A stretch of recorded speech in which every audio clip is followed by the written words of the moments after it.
Hello, and welcome to the Scriptures Are Real podcast. This is the podcast where we talk about things that have made the Scriptures become real to us, because when they're more real, we can apply them to our lives better and draw more power from them. And in our day, we need all the power we can get and all the inspiration that can come to us as we study the Scriptures.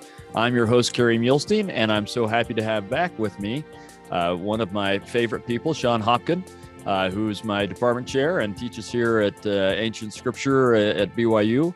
If you missed the podcast he did, the episode he did with his father when we introduced the Psalms, go back and listen to that. That was so much fun and so fantastic. I think you'll not look at the Psalms the same way after that. You'll have just a much better experience. Not that you're having a bad experience before, but it'll be even better. So anyway, welcome, Shon. Good to have you with us. Really fun to be here, Kerry. And as we said in the Psalms, we go back a ways, and I've been so grateful for your friendship and goodness to me over the years. And so this is fun for a lot of reasons. I like Isaiah. I know you like Isaiah. We've both written and spent a lot of time studying and caring about Isaiah. So this is fun to do this together. Yeah, tell us a little bit. So, I'll just mention you can get Shon's further background by listening to that first podcast he was in, and he can tell us like what his degrees are in, but also tell us a little bit about what you've done with Isaiah. Well, when I first arrived at BYU, within a couple of years, I'd been asked to teach the Isaiah class, and I thought, who has done a harmony? I want this for my class so that it compares and we can see the differences in the Book of Mormon and the biblical text and Joseph Smith translation. And I couldn't find one. Ann Madsen had sort of the closest thing to one she had worked on in a class. And so she and I got together and said, okay, let's make one of these that I can use in class. And so we created this thing called the Isaiah Harmony that was really designed to use in Isaiah classes, and we wrote the footnotes for it that sort of guide through some of the challenging areas. Well, Kerry was one of the very helpful reviewers of that to say, hey, this is good. This maybe let's consider a little shift here. Yeah, I thought that was supposed to be a secret. Oh, well, I'm sorry. just joking. I'm just teasing. We actually talked together on that. Yeah, I don't know if did. this was the typical blind peer review. I think I had others of those as well. But, I'm just teasing. Yeah, great. And then Kerry, of course, is you're probably aware, has continued to write on this, and he's gonna be embarrassed and maybe feel like he wants to cut this out, but I hope he'll leave in. I find we have editing privileges. His most recent book on Isaiah is maybe the best that we have. There's a lot of good work on Isaiah by Latter-day Saint scholars, Don Perry, Victor Ludlow, and others. I really, really appreciate all of them. And Kerry's most recent work on it is really excellent, very useful. So just to embarrass you for a moment, Kerry. You succeeded. Thank you. Well, good. So with all this, and Shon has taught that Isaiah class a number of times. I think that the only reason I got to start teaching, well, partially I was working on that book, and I talked to our department chair then at the time, Dana Pike, and I said, I'm working on writing this book, but I think I'll do a better job if I'm teaching the class at the same time and to give me a better idea of what people are struggling with and so on. But I think it still wouldn't have happened except for Shon had just gone to Israel. And so they needed someone else that could teach those courses. The Isaiah course is like the most coveted course in our department. Everybody wants to teach that course. Well, I don't know if everybody does, but probably the New Testament guys don't. But tons of people want to teach that course, but there aren't very many sections of it.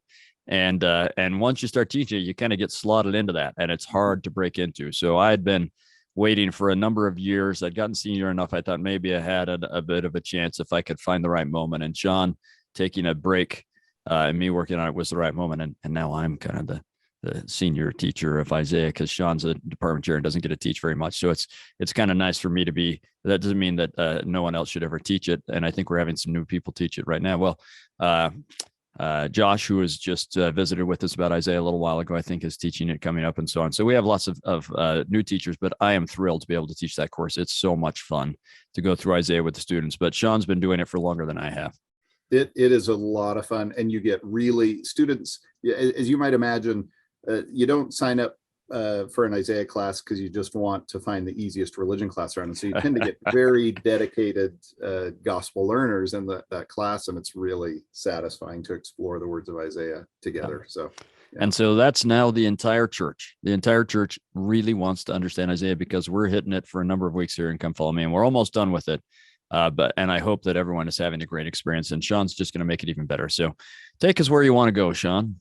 Well, there's so many places we could go in these chapters. It's Isaiah 50 to 57. I want to focus in on what you've probably been most excited to do. One of the areas you're probably the most excited for is Isaiah 53.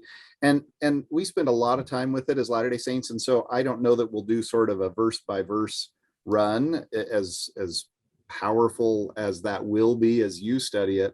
I'm interested in sort of showing what the ark is doing, particularly sort of 52, 53, 54, and then show how that shows up in the Book of Mormon. And that'll help us talk about Isaiah a little bit. So there's this really beautiful arc. We could actually start, go back just for a moment, Kerry, to 51. And Nephi quotes, Jacob actually quotes 51, as you can see there in the headings, if you're looking, as 2 Nephi 8. And he uses it to then lead into 2 Nephi 9, where he's talking about the captivity of death and sin and Christ's atonement. And so he's going to talk about redemption. And Isaiah is encouraging the Judahites, or the Jewish people, the Israelites, that you are going to be able to return from Babylon, from your captivity. They were carried away, as we know, and he's promising them that the day will come when you're going to be redeemed back to the land, back to a place where you can build a temple and have temple worship. And maybe I'll just jump in, Shon, if it's all right, because I'm really like that. And I'd say, although we don't want this to take forever, but it's worth going back even to Isaiah 50, which is 2 Nephi 7. It's in 2 Nephi 7, right? And both Jacob and Isaiah are using this in some ways. Verse 1 of chapter 50 sets the tone for all of this, where he says, where's the bill of your mother's divorcement?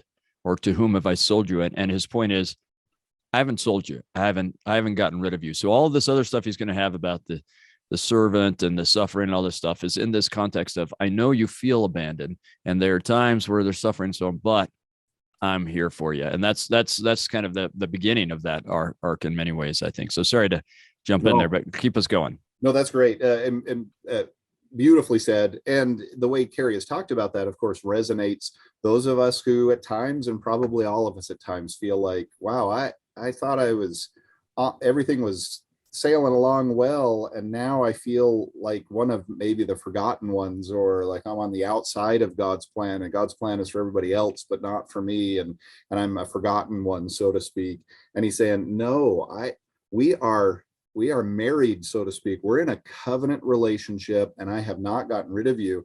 And then look at the way that plays forward in chapter 51, where he's going to say that there's this plea that Israel makes to the Lord. Awake, it's verse 9. Awake, awake, put on strength, O arm of the Lord. Awake as in ancient days and the generations of old. So you're the one who brought us up out of Egypt. Can you bring us back into a blessed state of communion with you? And then God is going to respond.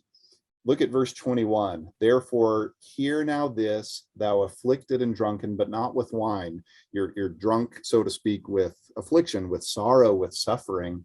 Thus saith thy Lord, the Lord, and thy God that pleadeth the cause of his people. I have taken out of thine hand the cup of trembling, even the dregs of the cup of my fury. Thou shalt no more drink it again. Right? I promise I'm going to come to redeem you. I'm going to come and save you. I'm going to bring you back in to this beautiful redeemed state of union with your God. And then as we were saying, maybe just Jacob, because I'm such a covenant guy, I'm going to throw this in there. Just right before that, the plea at the end of verse 16, say unto Zion, thou art my people. This is a plea. I've been trying to keep the covenant. Maybe there were times I strayed, but I'm trying to keep the covenant. Will you come back and tell me? Because thou art my people is a way of saying that we're in the covenant. Will you come back and tell me we are still in this covenant together? And I think we all feel that from time to time. So that's when you're going to really be touched by this thing you've been saying, like the dregs of my fury thou shalt no more drink it again. This is like, okay, we are in the covenant. That's your way of telling me thou art my people. So anyway, thank you, Kerry. there's this really nice verse in Psalms and Isaiah both. You get this idea of the covenant relationship is often symbolized by his hand. He says, I'm going to uphold you by my right hand. I'm going to grasp you by your right hand. Lead thee by the hand. Yeah. We sing this often, right? In hymn 85, in this beloved song, Elder Bednar, and I think so many of us as Latter-day Saints love How Firm a Foundation. And yeah, I'm gonna take you by your hand and lead you through difficult places. Well, there's this fascinating verse in Psalms where the individual, the worshiper, is talking with God, pleading with God and saying, take your hand back out of your bosom, offer me your hand again, let me know I'm still yours, that I'm still in a covenant relationship with you, reconnect with me. And so God is here promising, yes, you are part of that covenant relationship, a crucial part of that covenant relationship, and we are still walking together. Thank you for Beautiful. that, Kerry. Really important. Okay, so that then leads into chapter 52. Well, there's chapter 52 is quoted more often than any other scripture from Isaiah in the Book of Mormon. Nephi and Jacob are going to quote it as, and it's really these verses that we're going to hear them most prominently in the mouths of the wicked priests of King Noah. So look at verses 7 through 9. So he's been saying, I'm going to save you. You feel like you're abandoned, but I'm going to save you. And then there's this image of a messenger who is running to give the good news that God is coming to save his people. So this messenger is coming to announce that. And you can see it's a messenger because you got feet. They're bringing a message, right? So let me just read these.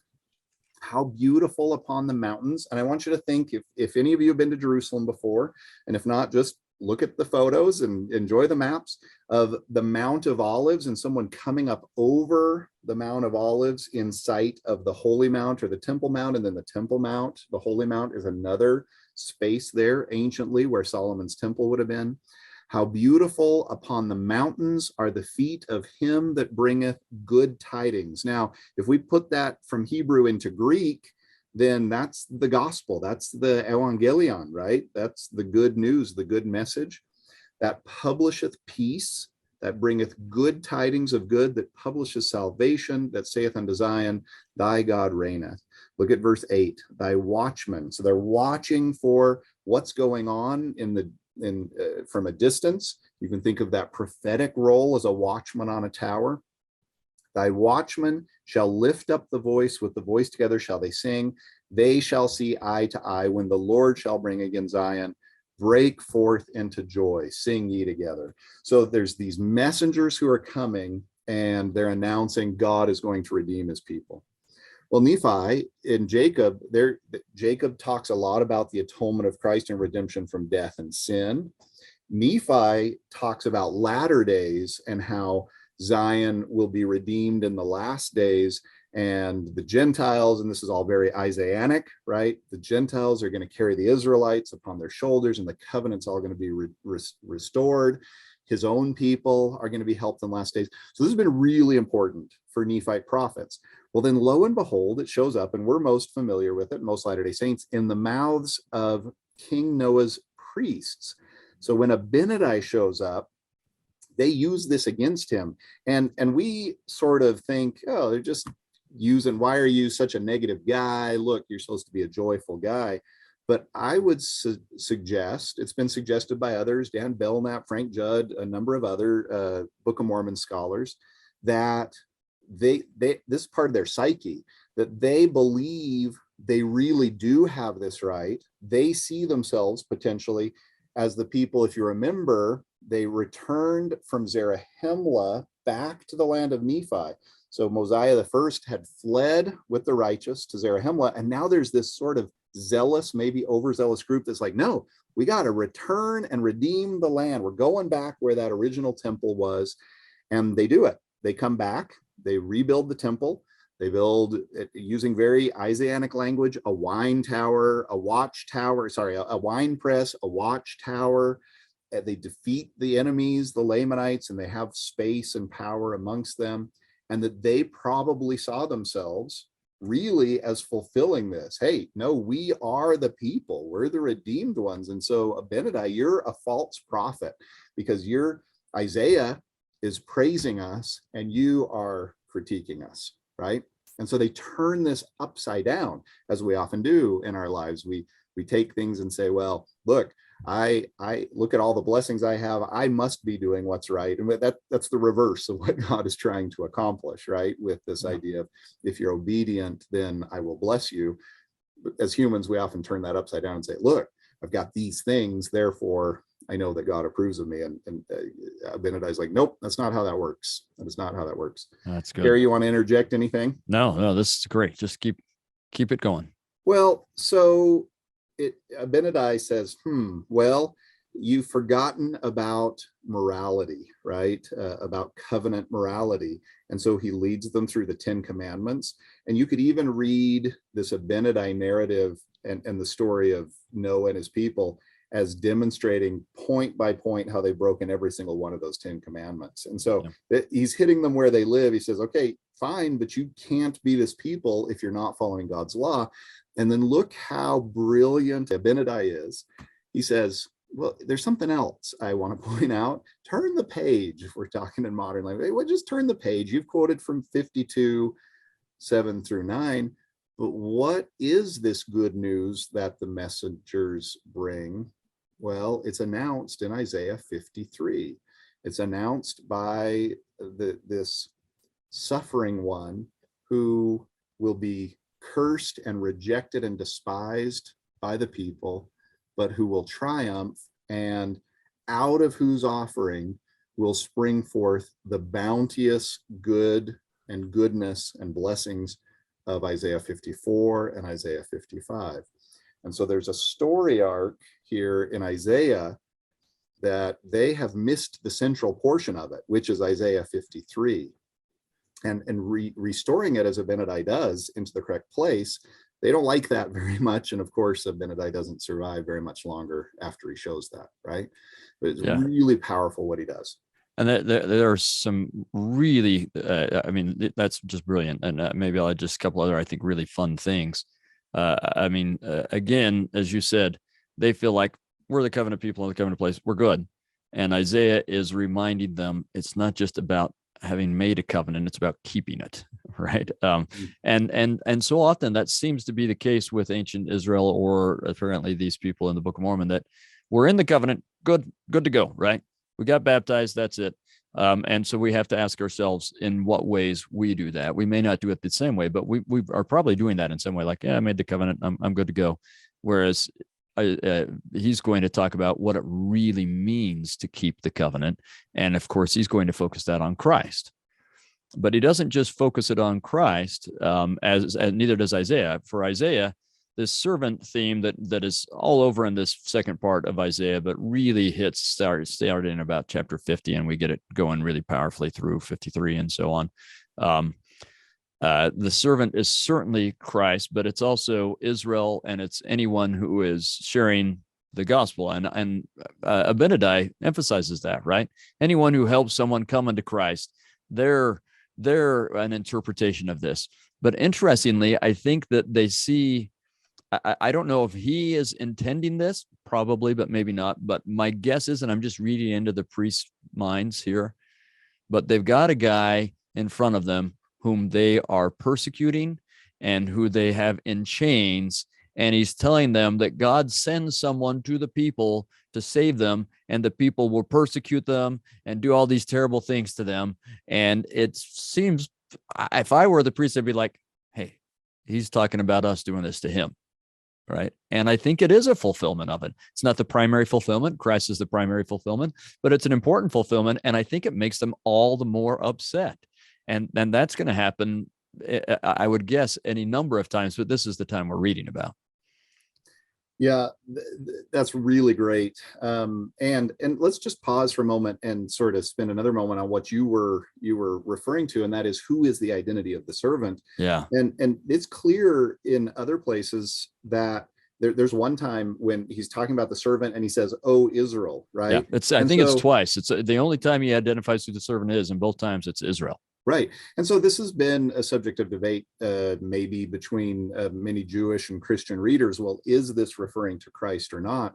And to me, I just want to give a shout out that the Jewish readers, in one sense, aren't wrong at all. This is covenant Israel. This is what it looks like. And we take this phrase, "What would Jesus do?" WWJD.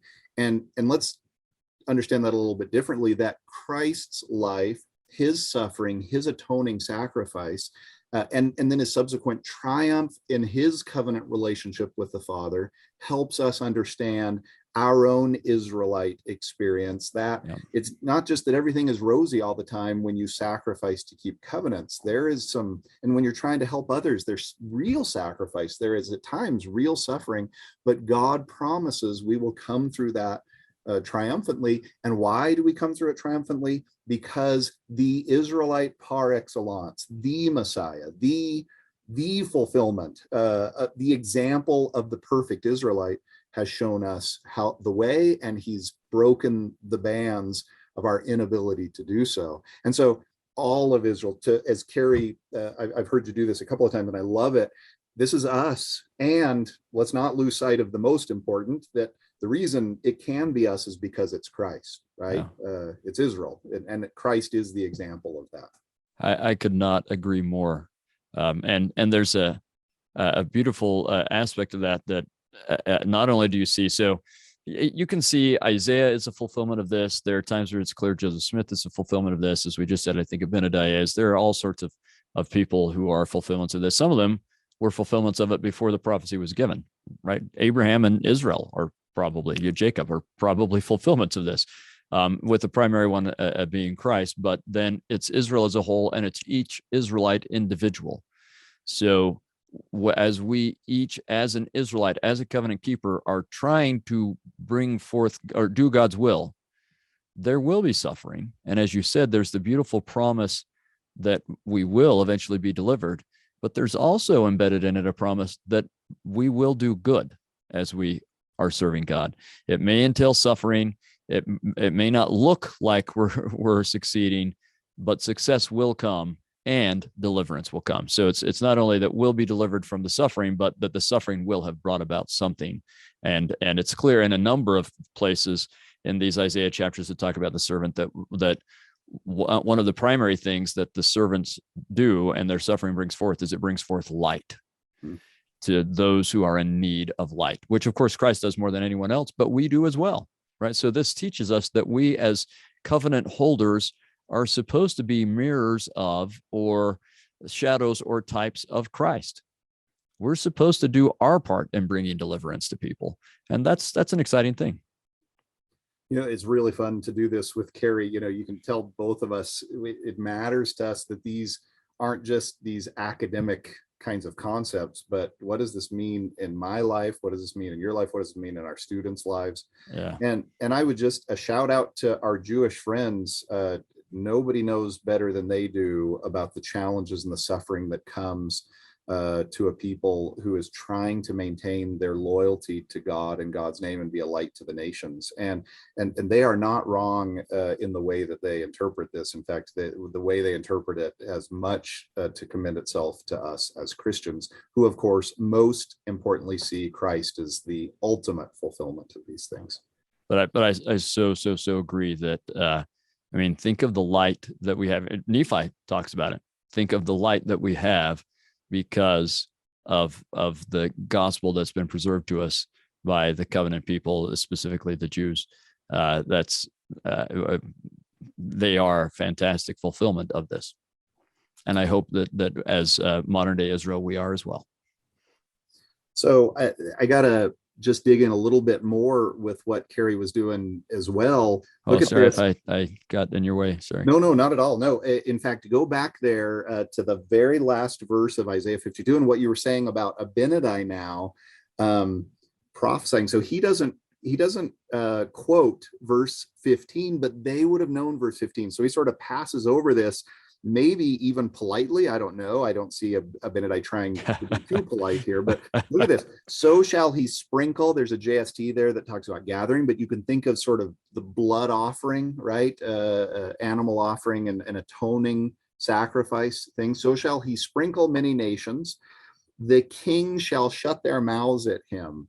That which had not been told them shall they see. And just think of King Noah then, and his fear as Abinadi sort of exposes him in his sin, and just how spectacularly Abinadi knows the scriptures and is able to use this that they have used against him, then to say, okay, let's understand it a little more accurately. And it actually demonstrates exactly the scene that we read in the Book of Mormon. It's amazing. And maybe King Noah, you should shut your mouth, and he does a little bit, right? He does, but then he doesn't. Yeah, that's right. He's goaded on by others. Yeah. And Kerry's already pointed to this. Look at verse 1.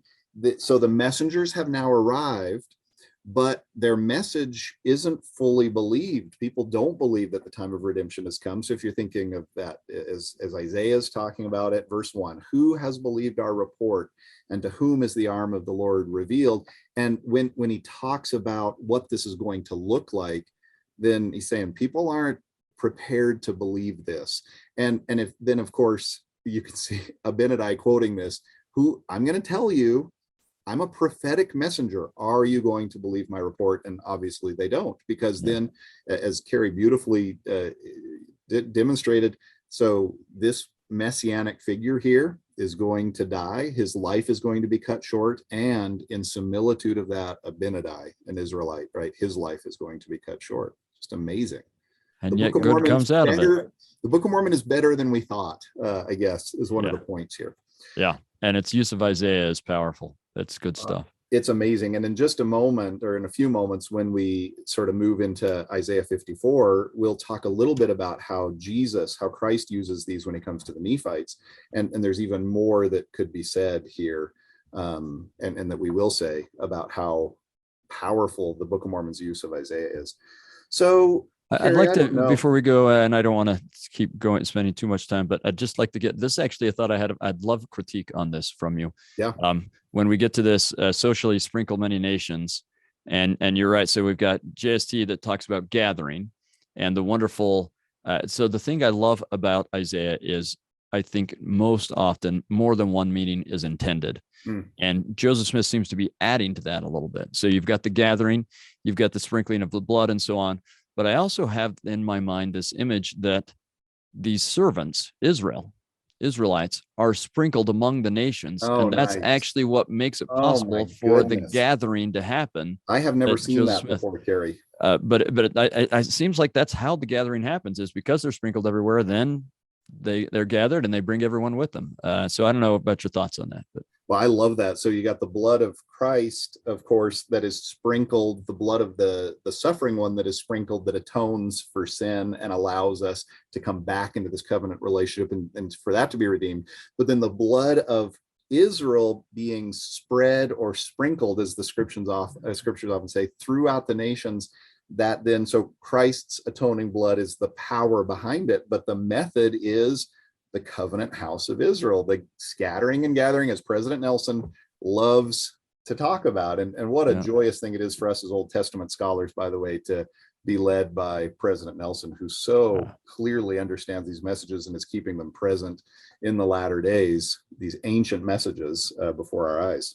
Yeah. Yeah. And this tandem of Christ and Israel working together, right? That it is the Israel gathering people to Christ in the covenant, and then Christ's sprinkling of his blood is what gathers them to God, right? It just, I find this, it's a tandem team, Israel and Christ. I find that motivating to me.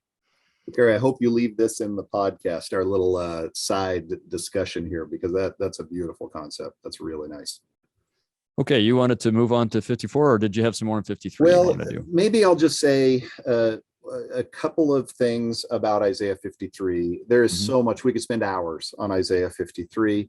One of the things that I think it's important to recognize, is what we might call the dichotomy, or that Christ is both cursed one and victor, right? Yeah. Triumphant one in Isaiah 53. And to recognize that the way that he is that this suffering Israel, this suffering servant that the Messiah is being talked about, is in one sense not very attractive to modern people, but and also to ancient people who wanted a conquering ruler to save them. And instead, goodness goes forth through suffering, and even by being despised by the most powerful in earth, by dying in an ignominious fashion. And through that kind of an offering, the story goes forward and triumph ensues. Joseph Smith is another example of this, right? He dies, he's murdered, right? He dies a martyr's death, and the message spreads forth from that. Abinadi, in fact, Kerry, here's another little side nod. John Hilton suggests this, the timeline, and you can even look at it, those who are listening to this, go look at the chapter headings in the way that we have interpreted the timeline in the current chapter headings and the previous, the timeline. It used to be in the footnotes, now it's in the chapter headings. King Benjamin's message is probably 20 to 30 years after Abinadi's message, which catches us by surprise. We don't think of it in those terms. This is a flashback, and just go check it. You're going to think, no, that can't be right. And this is, we don't know for sure, right? But this is actually the way that our chapter headings have sort of teased out the timeline. Well, King Benjamin, interestingly enough, a lot of his message is quoting an angel who shows up to him. And here's the real surprise. When you look at the way that angel talks, goodness, he sounds a lot like Abinadi. He says some things that are very similar to things that even the phraseology at times is very similar. Well, so I've gone too far here, but you can see why I would love that idea. Yeah. That Abinadi, oh, what if he were that angel who shows up to give the message to King Benjamin that then creates such a powerful impact on King Benjamin's people? That's fun, interesting. right? That is fun. The fun possibility. We'll just leave it at that. I had another thought that I've never thought of before, but as you were talking, you were talking about how, people are looking for a Messiah in ancient times. That's this conquering, powerful Messiah. And because Christ doesn't come as that conqueror, they don't accept him. And I think, today, people aren't looking for a conquering, powerful Messiah. They're looking for a Messiah who says everything is okay and whatever you're doing is okay. Let's just love everything, no matter what people are doing. And we should love everyone, no matter what they're doing. But I think they're looking for the opposite of a conquering Messiah. And we have a Messiah who is both a conquering Messiah and a loving Messiah. And if you're looking for one or the other, you don't accept the real deal. And so I think we're on the other side of that coin right now and still not accepting the Messiah or his prophets as a result. But anyway, just my own speculation on that. But the tension is probably the wrong word to use here, but that as you bring together the cursed one and the triumphant one, I totally agree. It's not just the one who meets us where we are and leaves us as we are. And that's the tension that gives life, that gives power, that gives meaning to it. It is the one who meets us where we are and moves us into behaviors of holiness, the triumphant one, the one who helps us conquer death. If he leaves us exactly the same, I just don't know that that's what I'm looking for in my hero, my victor. That's not a helpful Messiah. Yeah, I want someone who understands me. I also want someone who gives me power to triumph, right? Yeah. So I totally agree. All right. Well, now you get this beautiful chapter 53 that expresses this suffering that will lead to triumph. And then, in fact, it's a little bit, some Bible scholars are like, well, 53 doesn't seem like it belongs. It seems like it's inserted here. It just sort of springs into this. And then it's like 54 carries forward the message of 52 that, hey, I'm going to save you, right? That it's going to be okay. But I absolutely believe 53 is right where it belongs as, well, what's going to be the means of salvation? Yeah. This is what that's going to look like. Yeah. And then, this is why the saving is possible. Yes. It's 53. Yeah. And what is going to flow then from that offering, from that sacrifice that leads to triumph? Well, now we get Isaiah 54. This flows out of it.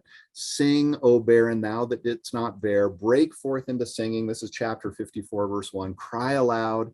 You didn't have children, you were barren, but now children are springing up out of the dust of the earth, right? You need a bigger tent for your covenant family here. That's verse 2, Yeah, right? you've had so many children, you have to have a bigger tent. Yes. And some of you who are listening probably know what that feels like. Not everybody does, but you got to build an addition on the back of the house, if you're talking about a physical family. And here, I don't know that we're not talking about a physical family, but we are also, of course, more importantly, more powerfully talking about this covenant family. Israel that was lost springs forth and is restored in the last days.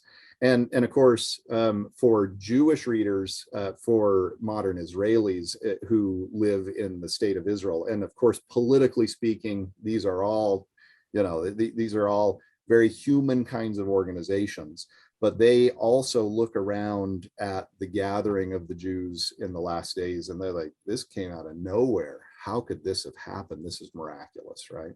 Yeah.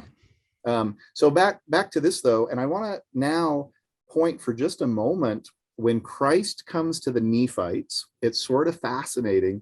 He quotes 52 and he quotes 54.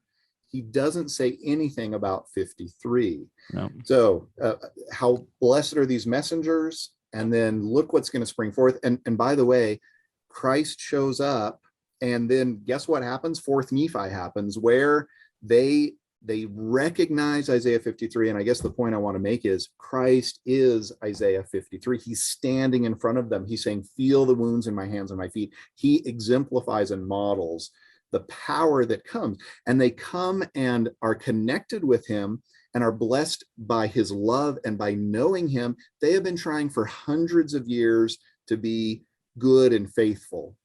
And they try, but they struggle. And then Christ shows up and they feel his love and they are changed by his love. And it's all, they're still trying after that, but it's almost like it flows naturally from them. Fourth Nephi, this Zion-like community where you get families and building and joyous sort of behavior. Zion springs out of Christ, who is exemplifying Isaiah 53, and them coming to understand, this is who we're talking about. This is where the power springs from. That's good. That's good. And then them going forth and being the servants, right? They have to take that word and spread it. And so that's good stuff. Yeah, it's just, to me, what Christ does with Isaiah in the Book of Mormon, as he models Isaiah 53 in front of the Nephites and then quotes Isaiah 54, is just very, very powerful. Let me say one other thing about this, Kerry, before we could track this forward into 54 and 55. I'd like to take a moment in 56 before we're done here today. But first, let me do something else. Okay. So then this will be just sort of in general, and you can sort of comment on it, say whether you agree with it or not, that kind of thing. Oh, I disagree. So we know that automatically. So the Old Testament says very little about the personal nature of Christ's atonement. In fact, when Lehi gives explicit teachings about the nature of the Messiah, the Jews at Jerusalem try to kill him, right? Yeah. So it depends on how you interpret the Old Testament is the issue here, right? So there are things we could certainly read that way, but not everybody understands them that way. Well, Lehi, Nephi, and Jacob teach clearly about a Messiah and a Redeemer, but talk very little about the personal aspects of Christ's atonement. You get that first as Abinadi quotes Isaiah 53 and applies that suffering servant directly to the mission of Jesus Christ. And then if we're going to chronologically accept this idea that King Benjamin comes after, that's the next one. And he gets it from this angel, this angelic figure. And then Alma the Younger is going to continue to talk about this very personal, the personal nature of Christ's atoning sacrifice. And then we've talked about what Christ talks about when he comes. In the New Testament, the closest thing we get to this very personal understanding of the effects of Christ's mission is the epistle to the Hebrews, which does some really beautiful things with that. So here's what I want to suggest. Is it possible? And of course, we have modern day prophets who are teaching this, but they are also, both with modern revelation and with reading of the scriptures, relying upon the messaging in the Book of Mormon, what ancient prophets have taught. Could we say, in one sense, that our understanding that is so dear to us as Latter-day Saints of the personal nature of Christ's atoning sacrifice springs from Isaiah 53? I think absolutely. To me, there's no doubt it has shaped partially from Isaiah 53, but as you say, in many ways through the Book of Mormon, it has done more to shape our understanding of what Christ went through when he suffered than anything else, I believe. Yeah, thank you. I totally agree. So just a shout out to Isaiah 53 and to this ancient prophet Isaiah, who spoke in such beautiful, powerful ways that it still is life-changing. You talk about when the scriptures become real to us. I don't know that it gets more real than the impact of Isaiah's ancient teachings, and then the way that Nephi cares so much about them, and it brings it forward to us as Latter-day Saints. This is so good when the prophets see eye to eye and understand each other across time and space. It's really beautiful. Agreed. Well, if we could, Kerry, there's beautiful things in 54. There's beautiful things in 55. Let's go to 56 if we could, because there's a really beautiful spot there for Latter-day Saint readers. Anything else you wanted to say about 54 and 55 before we sort of jump? We're good. Okay. All right. So I know you've seen these before and how beautiful they are, when he's talking about what this is going to look like, what this restored covenant people is going to look like in the last days. And that's the way we read it. And of course, the ancient Jewish people and Israelite people who are reading this are going to read as they come back to Jerusalem from Babylon. And so he's saying, what's this supposed to look like? So verse 3, this is chapter 56. Neither let the son of the stranger that hath joined himself to the Lord speak, saying, wow, the Lord hath utterly separated me from his people. Neither let the eunuch say, behold, I am a dry tree.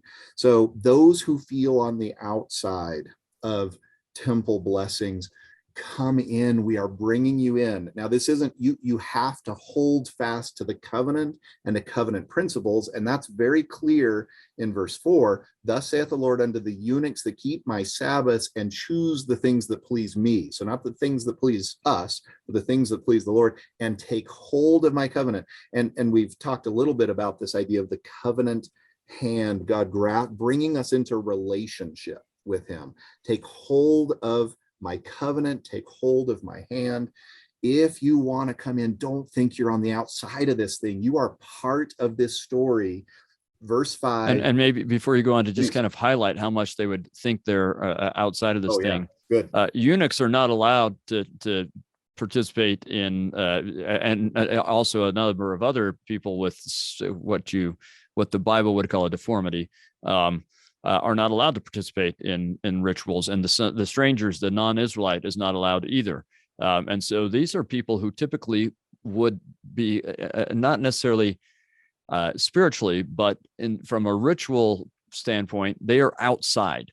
They can't be part of it. And so I think they do stand, at least in our day, for everyone who feels for one way and for one reason or another that they're outside. And this chapter, I think, would have been shocking to Isaiah's audience to say, wait a minute, you're saying that these guys who are on the outside can have all this? It's just shocking. And I hope that we can think of it in a way that shocks us as you go on to say what you're going to say. So go ahead. This is big tent kind of stuff, but it's big tent that says, and you got to hold to God, right? You got to come to him, let yourself be lifted through these covenants. But if you think you're on the outside, you are part of this story. And I love what you said. I hope it's a little bit shocking to us, and that we will get better and better at viewing our world in these ways. So then it comes to verse 5, even unto them, into those of you, those of us who feel on the outside, who feel estranged, but if you will come in and take hold of my covenant, even unto them will I give in mine house. So this is a prophecy, and Bible scholars call this the democratization of temple worship. That's the idea here, right? That which was narrow now is broad, in shocking ways, as Kerry said. Yep. And mine house can be interpreted. I mean, the primary interpretation is probably the temple, but it can also be interpreted like house of Israel, right? Oh, yeah. You can be part of the covenant, and you can be fully part of the covenant, even in the temple. Think of being on the outside of a house on a cold night and you look in the window and a family is eating a meal together. That's also the imagery, right? No, Yeah. come inside. You are part of the family. Come be part of this warm, loving family, right? Yeah, good. All right. So in mine house and within my walls, I will give them a place and a name. And I'm going to come back to that, better than of sons and of daughters. I'm going to give you the best possible name. You think you're in the worst possible space. Come inside. And think of Jesus in the parable he gives of the prodigal son, where the father goes out to the elder son and tries to bring him into the feast. He's brought the wayward son in. The prodigal son's like, he's brought the prodigal son in. The elder son is like, nope, I'm not coming in. If you've let him in the house, then that place is not for me. And the father goes outside and says, come in, come be part of this. And that whole parable, by the way, starts with the leaders and those who are accusing Jesus saying, you're eating with sinners, right? And then it ends with him, the elder son saying, you're eating with a sinner, you're eating with the prodigal son, right? And him trying to convince him, no, don't, come back in. Yes, I've killed the fatted calf. I've given him a name better than that of sons and daughters. We're all part of the story if we choose to be so, right? Don't let your heart be hardened. All right, well, so I'm going to give you a name better than of sons and daughters. I will give them an everlasting name that shall not be cut off. And then there's other beautiful promises that are going to come. But let's go back to that phrase. I will give within my house and within my walls a place and a name. And Kerry knows this is Yad Vashem. Literally, this is translated, I'm going to bring you into my house, and there I am going to give you a hand and a name. I will bring you into my covenant. I will offer you that covenant relationship, and I will place a family name. I will place a name upon you. And it's translated very appropriately in many different translations. Every translation you look at is like a memorial and a name, a place and a name. This idea of, I'm going to give you a home. You're a forgotten one. You're an outsider. I'm bringing you in. So the Yad Vashem Holocaust Memorial Museum in Israel commemorates Jews who died in the Holocaust. And there is this beautiful room at the end of that museum. It's called the Hall